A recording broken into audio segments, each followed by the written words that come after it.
Hello and welcome to part 2 of the Chaos Phoenix Basics series. This video picks up from where we left off in part 1 of this series, so make sure to watch that first if you haven't.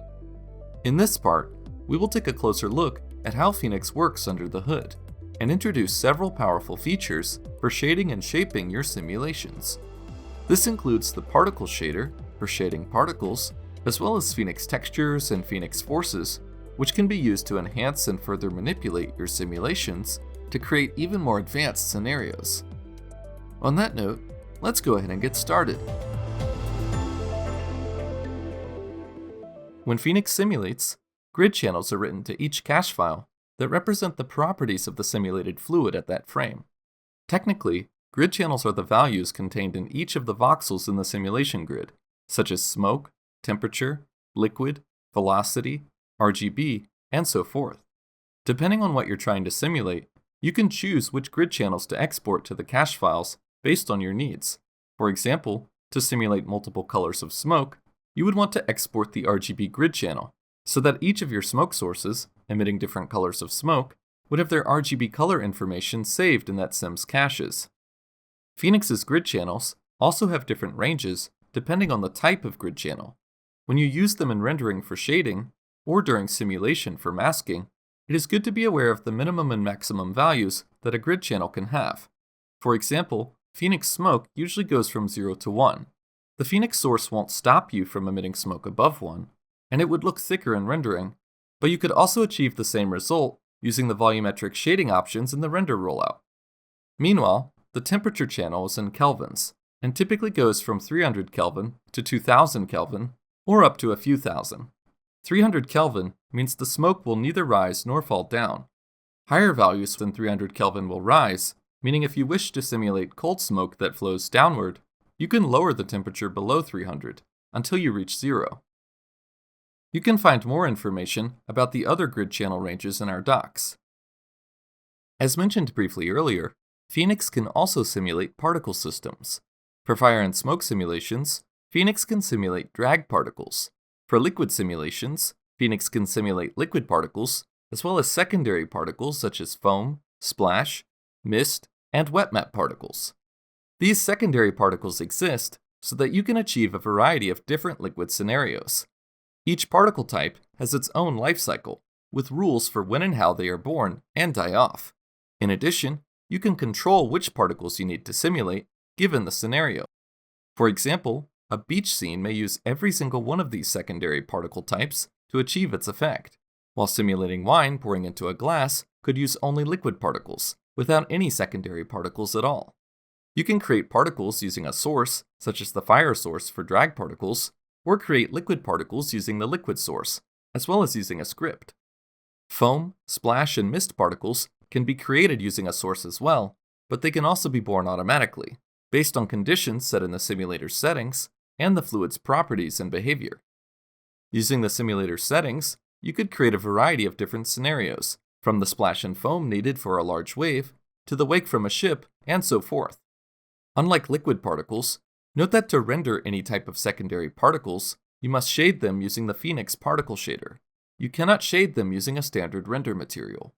Let's take a look at some of the fundamentals of particles to understand them better. Just like grid channels, particle systems also contain different particle channels, or fluid properties for each particle. There are different types of particle channels, such as position, size, age, ID, velocity, and so forth. When simulating with Phoenix, you can choose which channels to write to the cache files, depending on your needs. Once more, Phoenix's particle channels also have different value ranges depending on the type of particle channel. It can be helpful to know the minimal and maximal ranges that the particle channel types have. For example, the particle age channel is in seconds, not to be confused with frames. It cannot be a negative value. It always starts from 0 when a particle is born, and it increases over time. Meanwhile, the velocity channel is in voxels per second, so its range depends on the simulator's grid size and grid resolution. Once again, you can find more information about specific particle channel ranges in our docs. Lastly, Phoenix has a particle shader that is used to shade Phoenix particles such as splash and foam. The particle shader contains multiple shader modes, which can be used to shade these different particle types. These shader modes have been designed with specific particle types in mind. For example, the splash shader mode is typically used to shade splash particles. However, Phoenix also offers the flexibility to use any mode to shade any secondary particle type, so that you can achieve a wide variety of effects. In addition, the particle shader can also shade non-Phoenix particle systems in order to render particles from 3ds Max's particle flow, Tyflow, thinking particles, and even end particles in Maya. Simply create a particle shader node, add a Phoenix particle system by picking the Phoenix simulator, or pick any other external particle system that you wish to render, and the particle shader will shade it using the cache data from the sim. Since the particle shader is a separate node, you can also use multiple particle shaders with different settings in order to shade multiple particle systems within the same simulation. This way, you can create different, fine-tuned appearances for splash and foam particles when rendering, and achieve even more realistic-looking effects. You can also import caches from other simulators and shade and render standard particle systems that were not simulated with Phoenix. You might be wondering, why not render each particle as geometry using a material instead? The reason is that the particle shader has been optimized to render very fast in comparison to a traditional material shader, while still being capable of achieving a large variety of different effects. Once more, it also provides several different shading modes for more sophisticated results, which enable you to quickly achieve realistic-looking particles for different scenarios. For example, it can draw particles as points, a variety of different bubbles, or even voxelize particles into a grid using the fog mode, which enables you to render particles using the volumetric shader.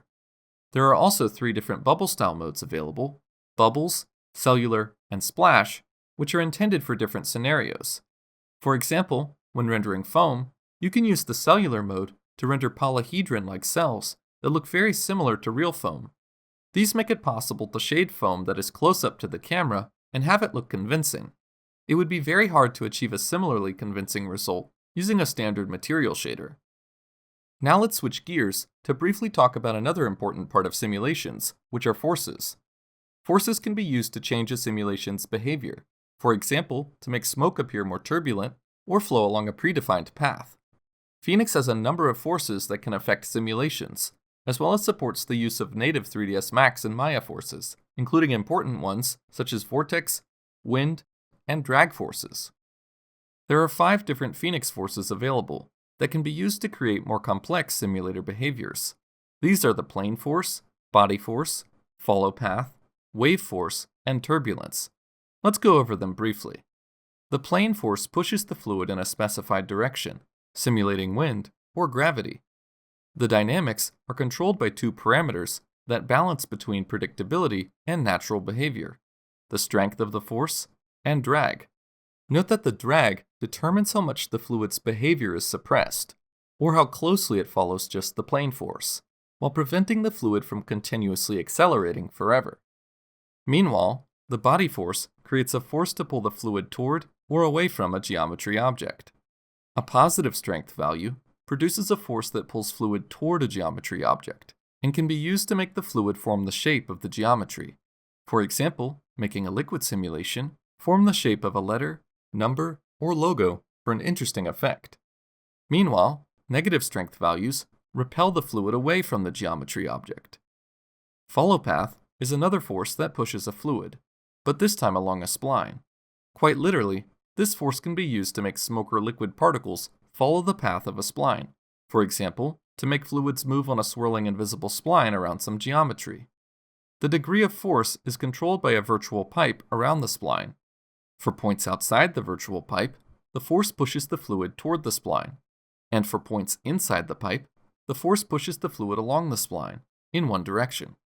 The wave force, meanwhile, produces real simulated waves inside a liquid simulator, and is primarily used for ocean simulations. This is an alternative to the render time displacement that you can achieve with the Phoenix Ocean texture, which we'll discuss in a moment when we cover Phoenix textures. Essentially, the wave force allows you to control how strictly the fluid will follow the ocean texture, or how much freedom the fluid will have to splash and swirl around. There is also a massive wave force toggle, which allows for even more control over the waves produced by the wave force, and is especially helpful for creating large waves. Finally, the turbulence force is fairly self-explanatory and adds movement similar to fractal noise. For example, it can help to break up large and smooth clumps of smoke into more chaotic, frenzied, and randomized-looking results. Next, let's take a look at Phoenix textures, which can be found in the Material Editor in 3ds Max or the Hypershade in Maya. Phoenix provides several textures for use in simulations and rendering, which can be helpful for creating more advanced simulation effects. First, there is the grid texture. It generates a procedural texture from a simulator's grid channel data for use in shading the simulation. A typical application of this texture is for shading the meshes of simulated liquids that were exported with an RGB grid channel. You could also use it as a blending mask, where the grid texture can be used to read the RGB color of the simulator, which can then be used as a blending factor between two different materials. This texture is typically found in more advanced setups, so for a more detailed explanation and example of a use case, you can check out our existing tutorials that utilize this workflow, such as the lava flow or milk and chocolate tutorials. Meanwhile, there are also two water textures available, which are specifically used with water effects to make them look more realistic. The ocean texture is an infinite and non-repeating procedural texture for representing a realistic ocean. It displaces a water surface at render time to add wave details, and can easily be used to create an infinite ocean mesh. However, if you want to actually simulate waves interacting with geometry, rather than being a non-interactive render time displacement, you could also plug the ocean texture into a wave force to drive the simulation of waves based on your settings in the ocean texture. Meanwhile, the foam texture is designed to be used with the ocean texture to create the effect of foam forming at the crests of the waves. Since the foam is generated at render time, it is quite fast and can be helpful when you prefer to avoid simulating actual foam particles, which can be time-consuming to simulate, especially for larger scenes. Lastly, there is the particle texture, which is a 3D texture that is similar to the grid texture, in that it reads data, but the particle texture specifically reads particle channels. For example, it is commonly used to read wet map particles to emulate a wet surface. Wet map particles are created at the point of contact between the liquid and the scene geometry, and can be used to drive shaders through the Phoenix particle texture. When used with a blend material, the particle texture acts as a mask to blend between two materials, for example, a wet material and a dry material. This way, geometry covered by wet map particles can appear wet, and the rest of the geometry can appear dry. The particle texture can also shade a particle's color based on its age or speed, so that you can change the particle's color over time based on the behavior of those particle channels. You can even turn the particles into a 3D mesh by using the particle texture as a surface channel texture in the render settings. This gives you additional flexibility for shading particles to achieve more advanced effects. For example, you could use the particle texture to mesh specific particles based on their color, which would make it possible to mix together solid and transparent liquids using the two meshes. Alright, now you've seen how grid channels and particle channels represent the various fluid properties of your simulations. In addition, we discussed particles and how the particle shader can be used to shade particles, as well as the different modes available for shading, such as the variety of bubble types or the fog mode. We also covered the Phoenix forces and Phoenix textures, which can be used to create more advanced effects and further manipulate your simulations to your desire. Thanks for joining me for this lesson, and I hope to see you next time.